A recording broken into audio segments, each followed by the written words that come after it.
Good day, everybody. It's Andrew here, and welcome back to the channel.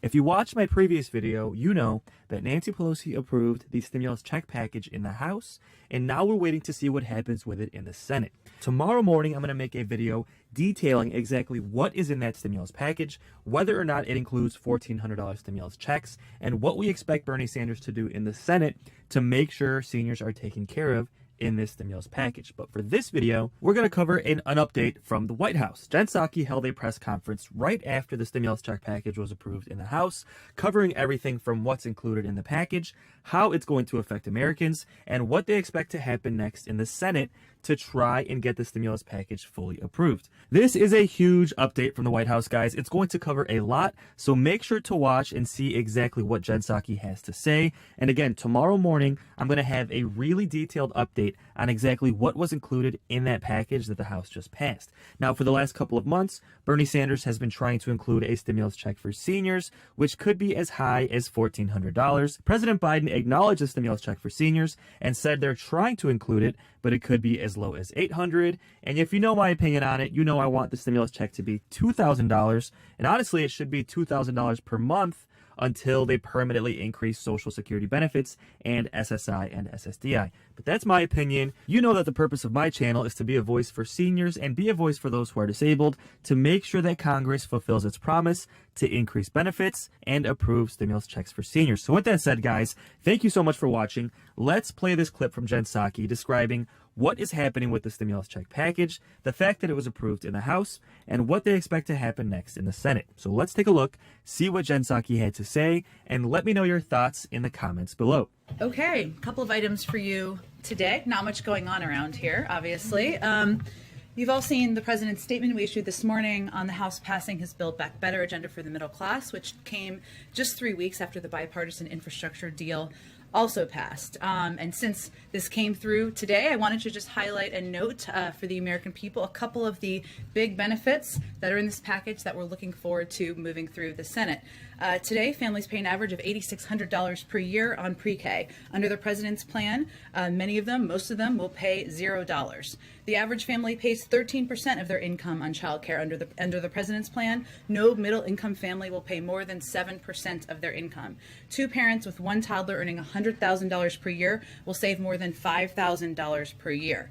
Under the president's plan, a family of four earning $80,000 per year will save nearly $3,000 per year, or $246 per month, on health insurance premiums. With this plan, countless Americans will save thousands of dollars by negotiating prescription drug prices. For example, limiting cost sharing for insulin products to make sure they're no higher than $35 starting in 2023. Insulin is essential for many people around the country. It will cap it at $35. That is a big deal. And one of the biggest financial burdens on families is housing costs, as we're seeing around the country. Build Back Better will take historic steps to reduce those costs by helping to build, rehabilitate, or preserve 1 million homes. Finally, it also reduces the deficit by $112 billion over 10 years, and several economists and analysts from leading rating agencies like Fitch Ratings and Moody's Analytics have made clear the president's agenda will not contribute to higher prices. Their findings echo 17 Nobel Prize winners in economics who've already stated they believe the Build Back Better Act will, quote, ease longer-term inflationary pressures. Now that the bill is passed the House, can you talk a little bit about the game plan in the days and weeks ahead to get it through the Senate? And I guess in the media, does the president have plans talking today or over the weekend to Senator Manchin and Senator Sinema? And just if you could basically let us know what's the plan going forward to get this through to the end zone. Well, the president is absolutely committed, of course, to getting this through the Senate, signing it into law, and ensuring these impacts, these cost-cutting measures are put in place into law as soon as possible. A number of these steps, including cutting child care costs, could have an impact early next year once we get this through the Senate. We have remained in touch, even as we've been working to get it through the House, at a high senior staff level, senior White House officials, with Senator Sinema, Senator Manchin, other members of the Senate, as we know that is the next important step here, and that will continue. And I'm sure the president will engage when is the right moment to do that with them as well. But I don't have anything to predict for you over the next couple of days. Following up on that, the president has made it clear how important paid leave is to him in this bill. Would the president sign the Build Back Better Act if paid leave got dropped from the bill? Well, you're right that the president absolutely wants to see paid leave in a final package. That's why he proposed it in his initial proposal when he laid out his speech back in May, outlining his Build Back Better agenda. He thinks it's long overdue. He thinks it will help bring more women into the workforce. It will ensure that more women have seats at the table. And it's something he would like to see in the package. He also knows and recognizes that you need the majority of members in the Senate, every single Democrat, to support something to get it across the finish line. And what he looks at, and I'm not going to prejudge what the outcome is here, is the totality of, and this is how the American people look at things, the totality of packages of what is included.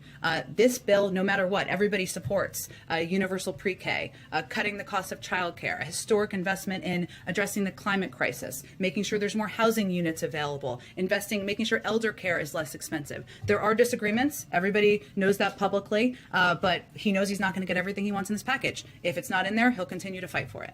So what is the backup plan if paid leave does get dropped from the Build Back Better bill? He'll continue to fight to make it law. Moving on to the Build Back Better plan, is the president going to stop saying that the Build Back Better plan does not increase the deficit 1 single cent if we now know that that is not true?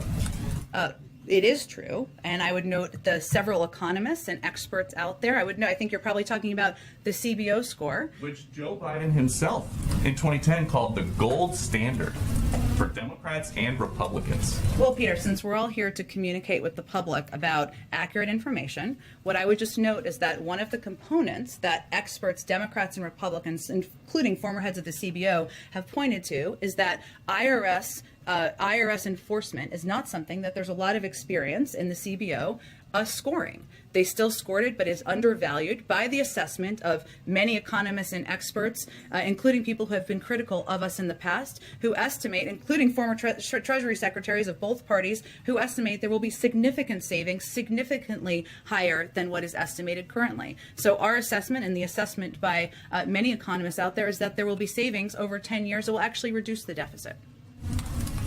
The CBO's projection is that it's going to, there's going to be at least a $160 billion increase to the deficit over 10 years. That is 16 trillion cents. So the president was not telling the truth. Well, Peter, just to go back to the content facts here. So the IRS enforcement component, something recommended by former Secretary Hank Paulson, former Secretary Larry Summers, Democrats and Republicans of both parties who feel there could be significant savings over the course of time. I'm just going to note something that Trump-appointed IRS Commissioner Charles Rettig said. The administration estimates $400 billion in additional revenue can be generated over the next decade from enforcement efforts focused on higher-end incomes, shrinking the tax gap. This figure is no surprise. Republican former Treasury Secretary Hank Paulson co-wrote an op-ed with other former Treasury secretaries saying that there could be considerably more revenue than we projected from the White House from this. So again, this is an area where experts, economic experts, neither of us are one, I think we can confirm that, have confirmed that there are significant savings that will come from this. That is why moderate members of the House, I think they would tell you, and many of them have spoken to this, including Congressman Kurt Schrader, who's one of the moderates who's on the borderline given deficit impacts, have said is they felt comfortable with it because of the expertise out there about the impact of IRS enforcement. When the last administration tried to